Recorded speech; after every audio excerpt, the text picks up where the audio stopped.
invitación. Sin duda para mí es un honor estar en este panel y contarles un poquito más acerca de pues, el entorno laboral que enfrentan las mujeres, porque sin duda explica una muy buena parte de los datos que ya nos presentaba la doctora Mónica Ancira.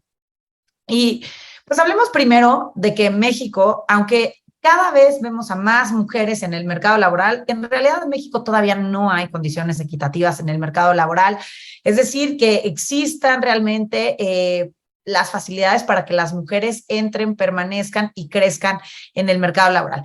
Y esto pues básicamente lo podemos apoyar, sustentar, pues al ver las estadísticas y compararnos con el mundo. Si tomamos un indicador que es el de la tasa de participación económica de las mujeres, es decir, aquellas mujeres que trabajan o que están buscando activamente un trabajo, pues vemos que solo 4 de cada 10 mujeres en edad productiva están en esta situación. Y esa cifra, pues, es bastante más baja, es la mitad de la proporción para los hombres. En el caso de los hombres en México es casi de 8 por cada 10 en edad productiva, pero también si nos comparamos con el grupo de mujeres de otros países, pues también se ve bastante más bajo, ¿no? Nos vemos muy diferente de lo que sucede en países como Canadá o Estados Unidos, en donde la tasa está por encima del 55%. Ni qué decir de países nórdicos, por ejemplo, Suecia con 70%, pero también nos vemos mal, incluso si nos comparamos con países que se parecen más a nosotros o de la región. El 57% en Perú, 50% en Colombia, 46% en Argentina.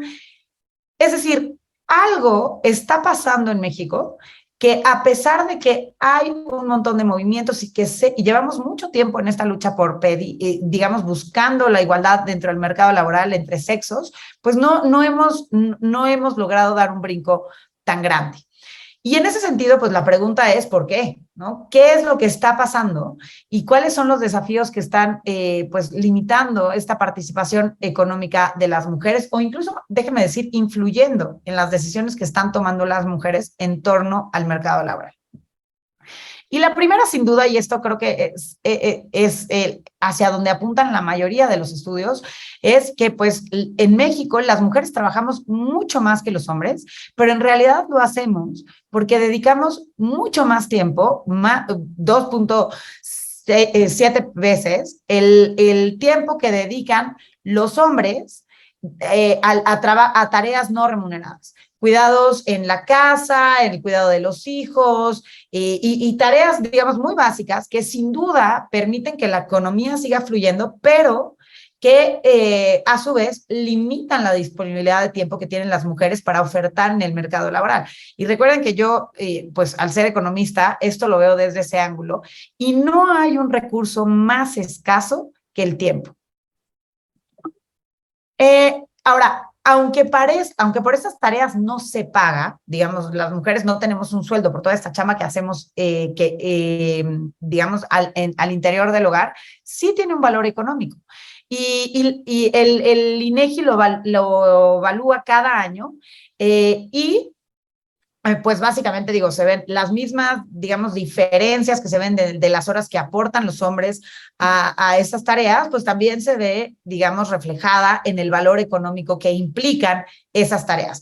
¿Cómo se evalúan estas tareas? Pues básicamente es decir, a ver, si esta tarea no la hiciera mamá o no la hiciera mi abuelita, entonces, pues alguien más la tendría que hacer y yo tendría que pagar por ello. Eso tendría un sueldo. Y es más o menos, digamos, la estimación, la forma en la que se estima o se aproxima este valor económico, que equivale, no es menor, al 28% del PIB. Ese 28% del PIB me van a decir, bueno, ok, ya nos dijiste que es un montón, ¿no? Es más de un cuarto del PIB, pero si esto lo comparáramos con el resto de los sectores económicos, si el trabajo en casa o el trabajo no remunerado fuera un sector económico, sería el sector económico más grande de toda la economía. Entonces ya sí, es ya un punto que hay que resaltar. Lo que nos gustaría es que esta franja o estas columnas pues se vieran más mitad gris, mitad morado, para que las mujeres no tuvieran que estar, digamos, limitando su disponibilidad de tiempo cuando pudieran estar ofertándolo en el mercado laboral. Ahora, Algo que es muy importante decir es que la pandemia pues realmente sí cambió el panorama para las mujeres y en realidad se convirtió en un factor de riesgo muy grande para que muchas mujeres perdieran su autonomía económica.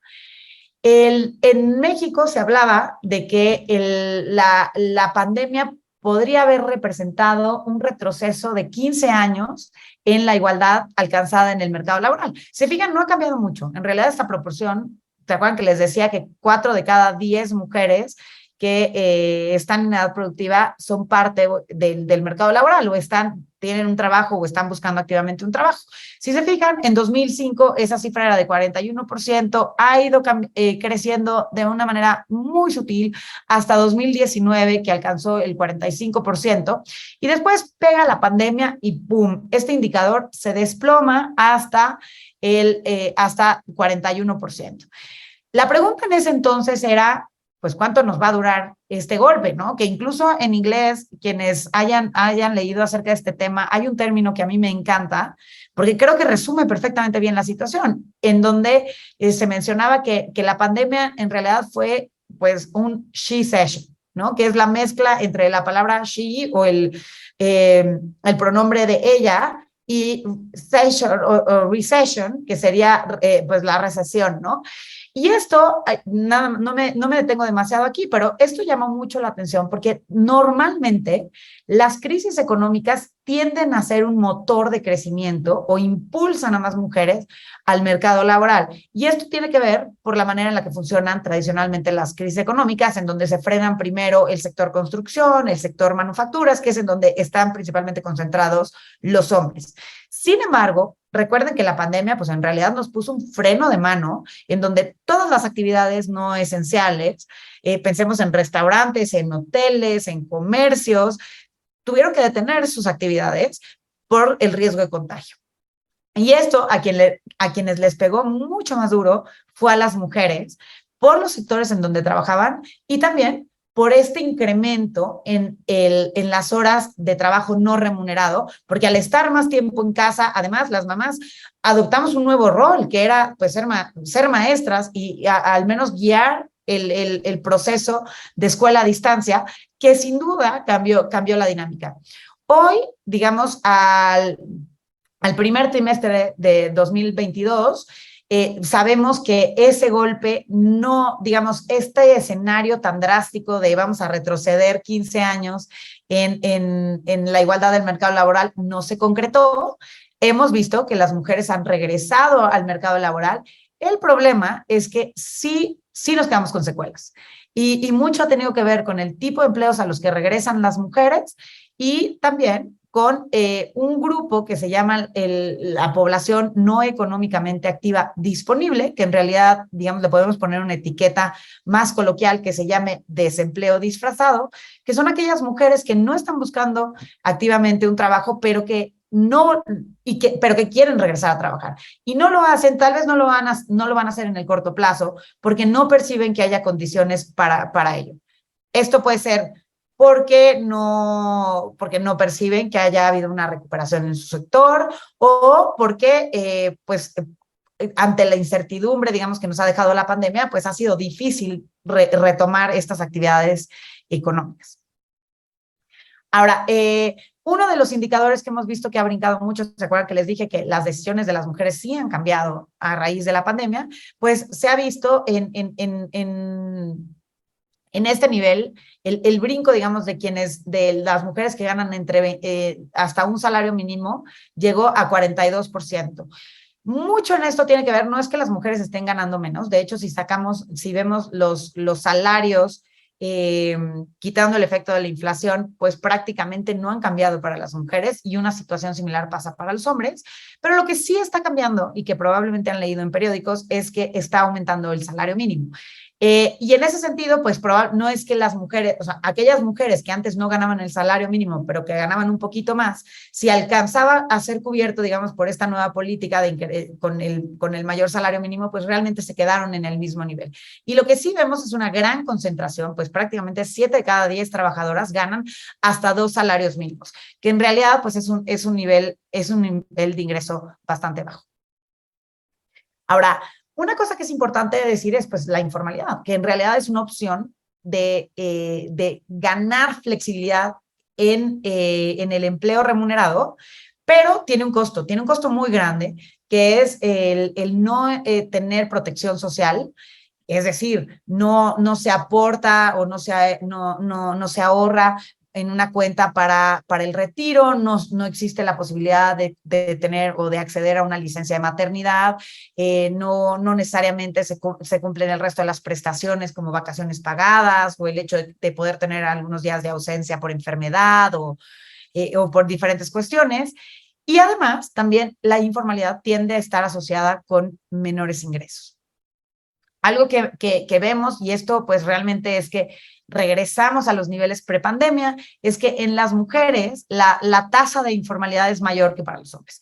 En general, en México tenemos un mercado laboral prácticamente dividido, en donde el poder, sin temor a equivocarse, pueden decir que la mitad de los trabajadores están en el sector formal y la otra mitad están en el sector informal. Pero esto nos complica mucho las decisiones de política pública, porque cada vez que ustedes vean alguna recomendación, alguna nueva política, alguna normatividad, pues en realidad a quienes benefician es a aquellos y aquellas que están en el sector formal. El sector informal en realidad pues es muy difícil de mapear, es difícil de hacer que cumpla cierta normatividad, y esto pues complica mucho más el panorama, porque en realidad tenemos que estar pensando, digamos, en posibles recomendaciones para ambos sectores. Bueno, y la otra cosa es decir también, o sea, en el caso, esta diferencia se ve más marcada porque usamos un indicador en donde sacamos al sector agropecuario. Cuando hablamos de informalidad, y esto es un dato curioso, las razones de la informalidad para hombres y para mujeres son diferentes.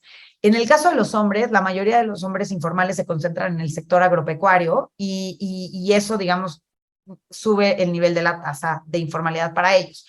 En el caso de las mujeres, la informalidad se concentra mucho más en el sector terciario, en temas de comercio y de ciertos servicios que hacen que cuando quitemos al sector agropecuario, digamos, esta brecha se abra mucho más. Y por último, un dato que suena mucho y que tiene muchas implicaciones económicas es la famosa brecha salarial. En México, por cada 100 pesos que gana un hombre, una mujer gana 86 pesos. Aquí, esto quiere decir que la brecha salarial en México es del 14%. Ahora, en todos los países hay brecha salarial, eso es lo primero. Lo segundo es, normalmente o en un sentido estricto, cuando se habla de brecha salarial, queremos decir que se paga lo mismo por el mismo valor. Captar esta noción tan estricta es muy difícil. Entonces, lo que hemos hecho varios cortes. Lo que ahorita les presento es el promedio del total de los ingresos de los hombres comparado con el total de los ingresos de las mujeres, y esto es lo que nos explica esta brecha del 14%. Esta brecha, si yo hago cortes mucho más finos, digamos, por nivel de escolaridad o por informalidad, lo que vemos es que se abre mucho más para las mujeres que están menos preparadas, o sea, cuando no tienen primaria completa o se quedan a nivel primaria, se abre mucho más para ellas que están en la informalidad. Y también se vuelve a abrir, luego se cierra un poco y luego se vuelve a abrir en los niveles más altos, ¿no? Mucho está explicado, es un problema muy complejo porque tiene que ver con las decisiones, digamos, que van haciendo las mujeres en torno al mercado laboral que les permita llegar a niveles de ingreso mucho mayores. Pero independientemente del valor exacto que tiene esta brecha, lo que quiero es poner, digamos, en su radar, es que esto tiene implicaciones económicas muy importantes. Si las mujeres consistentemente ganan menos que los hombres, esto es un argumento económico que refuerza esta decisión para que las mujeres queden fuera del mercado laboral o tomen oportunidades de trabajo que en realidad las dejan en desventaja y no les permite llegar a un mayor nivel de ingresos. Entonces, pensemos en un hogar que pega la pandemia y empieza a abrir los sectores, y entonces ambos, digamos, una pareja en una familia tradicional, hombre, mujer, dicen, a ver, pues ¿quién regresa a trabajar? Porque los niños no han regresado a la escuela, ¿qué hacemos? pues si la mujer es la que gana menos, la decisión racional es que ella deje de trabajar. Y una vez más, digamos, se perpetúan o se incrementan estas barreras que limitan el acceso al mercado laboral. Pues ahorita yo les acabo de dar un panorama muy general en donde he hablado de las mujeres, digamos, en su conjunto. Pero las barreras que detectamos y estos indicadores, pues sí cambian. Cuando hacemos el corte o, digamos, buscamos aquellas que son madres y que tienen hijos. No sabemos si son chiquitos en edad de lactancia, pero sí sabemos que tienen hijos. Y algo que vemos es, lo primero es, la maternidad es un factor bien importante para tomar en cuenta cuando se hace, cuando se busca delinear recomendaciones de política pública en torno al mercado laboral y para las mujeres, porque en México el 72% de las mujeres que trabajan tienen hijos. Entonces, es un factor que hay que tomar en cuenta y algo que vemos es que la distribución, digamos, de qué hacen esas madres, pues se ve muy parecido al promedio general, ¿no? El 44% de ellas están ocupadas, o sea, tienen un empleo, el 1% están desocupadas, es decir, como lo marca el INEGI, es que no tienen un trabajo, pero en esta semana, en la semana que las encuestaron, estaban buscando un empleo. El 9% es esta cifra que yo les decía del empleo disfrazado, que se refiere a aquellas mamás que dijeron, ahorita no es momento para trabajar, entonces me alejo, pero en algún punto volveré. Y el 47% son mujeres que no están disponibles. En esa bolsa de no disponibles hay estudiantes, hay jubiladas, hay personas que tienen otra ocupación, digamos, mujeres que se dedican, por ejemplo, a labores domésticas y que eso es su ocupación, ¿no? Y simplemente no tienen este interés para entrar al mercado laboral o no tienen la disponibilidad de tiempo.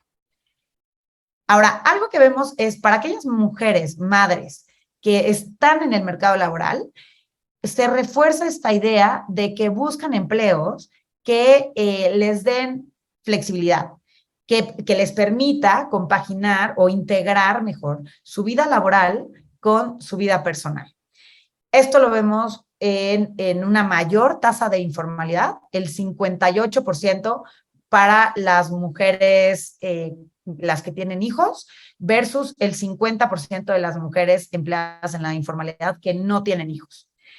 También tienden a buscar jornadas más cortas, digamos que solamente trabajen 35 horas a la semana o menos. El 35% de las madres están en esta situación versus el 30% de las mujeres que no tienen hijos. Y también, pues, tienden a ocuparse por cuenta propia. El 27%, una de cada tres, tiene un trabajo y este se puede combinar con el de la informalidad, porque muchas de esta, por ejemplo, se refiere a venta de productos o hacer ciertos servicios sin tener, digamos, el respaldo de alguna empresa o de estar formando una empresa.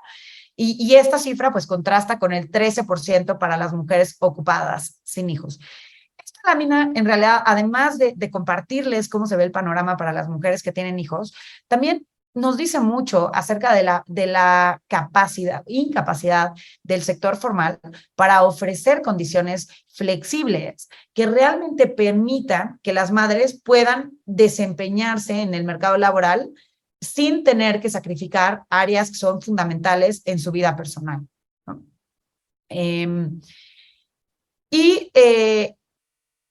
Ahora, hay una cosa, y esto creo que ya lo dijo la doctora Mónica Ancira, pero también el mercado laboral o la necesidad de regresar a trabajar, pues muchas veces es un factor para poder descontinuar la lactancia materna. Dentro de lo que vemos es que en los primeros días de vida hay una mayor prevalencia, y esto me voy rapidísimo porque ya se los mostraron, pero en alrededor del 61% de los niños en zonas urbanas están alimentados de manera exclusiva con leche materna. Esta cifra sube al 63%, pero ese porcentaje cae a 40% si nos salimos de los primeros días y lo extendemos hasta los 5 meses. En gran medida esto puede ser y puede tener que ver con, pues, al final, la licencia de maternidad en realidad cubre pues unos días previos al parto y después, vamos a pensar, 2 meses en el tiempo posterior. Y el problema es, sabemos que existen estas políticas y no me voy a meter demasiado porque Francesca les va a contar muchísimo más acerca de esto seguramente, pero hay políticas o normativas como la Ley Federal del Trabajo que establece que los empleadores deben otorgar 2 descansos de 30 minutos a las madres para que alimenten a sus hijos mientras o en lo que cumplen 6 meses de nacidos, y esto se debe hacer en un lugar pues que sea adecuado e higiénico. Pero muchas veces esta normatividad en realidad no reconoce, bueno, primero, digamos, todas las complejidades que implican los empleos, ¿no? Y probablemente, bueno, primero que sí se puedan dar estos descansos, que sí existan las salas de lactancia que estén, digamos, adecuadas para eso, pero también pensemos en esta idea de, pues más bien, en dónde dejo a mi hijo encargado, qué tanto tiempo hago para trasladarme de mi casa a mi lugar de empleo y en lo que regreso. Hay una serie, digamos, de retos en la dinámica que seguramente son factores, no estoy diciendo que sean limitantes y que sea esto algo imposible, sino que realmente tiene que haber un trabajo que sea, no es nada más una cuestión de normatividad, sino también pues eh, un entendimiento de parte de los empleadores que realmente facilite y cumpla con las necesidades que tienen las madres durante este periodo de lactancia. Y hoy, bueno, pues hoy tenemos poca información en torno a cómo se cumple esta ley. Hay varias encuestas, pero el tener información sobre cómo funciona esto y también hacer diagnósticos con respecto al interior de los centros de trabajo sobre qué es lo que necesitan las madres que están amamantando, pues es fundamental para poder adecuar las políticas corporativas que permitan que más mujeres en esta situación, digamos, permanezcan en su empleo formal. Y como les decía, bueno, pues la maternidad, sin duda alguna, cuando hablamos de cómo atraer y retener talento de las mujeres, pues es un elemento fundamental. Ahora, nosotros aquí voy a brincar un poquito, porque algo que queremos es que haya más madres en el mercado laboral y haya más, incremente la capacidad del mercado laboral mexicano para captar el talento de las mujeres. Y entonces hicimos un caso de negocio en donde nos preguntamos qué pasaría si México tuviera la misma tasa de participación económica que los otros países del club de la OCDE. Esto implicaría pues que brinque la tasa de participación económica hasta 56% y es un escenario que consideramos conservador, porque uno no nos lleva a la paridad, digamos, en términos de mercado laboral, porque los hombres tienen una tasa de participación del 78%, pero sí nos acerca, digamos, hacia allá. Y lo que encontramos es que si esto pasara en los próximos 10 años, pues México tendría que sumar 8.2 millones de mujeres al mercado laboral. Hicimos aquí un supuesto en donde para que este escenario se cumpla, hay más empresas que están dispuestas, digamos, a implementar acciones muy concretas para captar a más mujeres. Y en ese sentido podríamos elevar la tasa de formalidad y al grado que pues 4.9 millones de estos 8.2 pues tienen acceso a seguridad social porque están en la formalidad. Esto en su conjunto, pues, lograría, digamos, este golpe permitiría generar 3.5 billones de pesos adicionales de PIB, que es un incremento real acumulado del 15% del PIB. Me van a decir, oye, pero eso es mucho o poquito, en 10 años. Bueno, pues este cambio sería 3 veces el cambio que veríamos si dejamos a la tasa de participación económica de las mujeres crecer al ritmo tan lento que ha llevado en los últimos años. Y también, pues bueno, esto tendría beneficios importantes porque pues, se podrían juntar hasta 36 mil millones de pesos adicionales en cuentas de ahorro por Afore y por vivienda, porque recuerden que estamos haciendo un supuesto en donde la formalidad es mayor, ¿no? Y que esto incluso vendría acompañado también con una mayor recaudación que podría cubrir una buena parte de las acciones que se necesitan para romper barreras que hoy detienen a más mujeres a sumarse al mercado laboral. Ahora, ¿qué pasa si no hacemos nada? ¿No? También existe ese escenario. Y entonces, seguramente han leído el del Foro Económico Mundial, pero si lo hacemos nada, digamos, llevamos no hablamos de paridad, sino hablamos de cuánto tiempo nos tomaría llegar a la tasa de participación económica del promedio de la OCDE, pues veríamos que este cambio se lograría hasta dentro de 40 años. Ahora, decir que esto va a pasar antes, que nosotros queremos que pase en cuatro veces más rápido, pues implica cambios a todos los niveles, desde nosotros como individuos, las organizaciones donde trabajamos, las empresas, el sector privado en general y el sector público. Pero pues sin duda es una manera en la que todos podríamos, pues habría beneficios económicos para todos. Me voy rapidísimo porque creo que me parece que la próxima plática les va a hablar mucho más aterrizado sobre propuestas, pero algunas que traemos desde el INCO es, sin duda alguna, hay que privilegiar las políticas de integración vida-trabajo. Estas favorecen sin duda a las mamás que están amamantando, pero también a todas y todos los trabajadores que colaboran en una organización. Y creo que la pandemia nos ha dejado muchas lecciones. Cuando hablamos de integración vida-trabajo, no es nada más hablar de trabajo remoto, pero sí, pues en realidad hay muchas formas, digamos, que pueden adoptar, desde esquemas de trabajo híbrido, horarios flexibles, tener ciertos días personales, para licencias de maternidad y de paternidad ampliada, que es lo que nos permitiría cambiar el balance en el trabajo no remunerado y bueno, pues sin duda incluir dentro de esto pues las necesidades que tengan aquellas mujeres que están pasando por el proceso de lactancia. Segundo, y como les delineaba, hay que hacer un autodiagnóstico para medir las necesidades diferenciadas de las mujeres. Podemos escuchar un montón de ejemplos de lo que se está haciendo, pero en las organizaciones, al interior de las organizaciones, es importante conocer qué es lo que necesita esa plantilla laboral para para elevar el éxito de las políticas que se estén implementando, porque muchos de estos esfuerzos se abandonan porque no tienen el impacto o al menos no generan la percepción del impacto que se estaba esperando. Y esto pues pone en riesgo este tipo de iniciativas. Y bueno, pues incluimos algunas cosas como el generar información sobre la importancia de la lactancia materna, que esto me parece que es importante para las mujeres que están pasando por el proceso, las mujeres que están embarazadas, pero sin duda también para las organizaciones, porque creo que la doctora Ancira lo ponía muy en claro, ¿no? Es una manera de invertir en nuestro capital humano y sin duda es algo que necesitamos como país.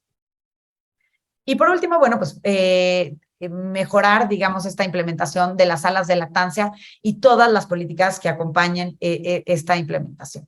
Y por último, bueno, pues cerrar en que invertir en acciones para sumar a más mujeres en la economía, incluyendo aquellas madres o las mujeres que quieren ser madres, es algo que nos conviene a todas y a todos.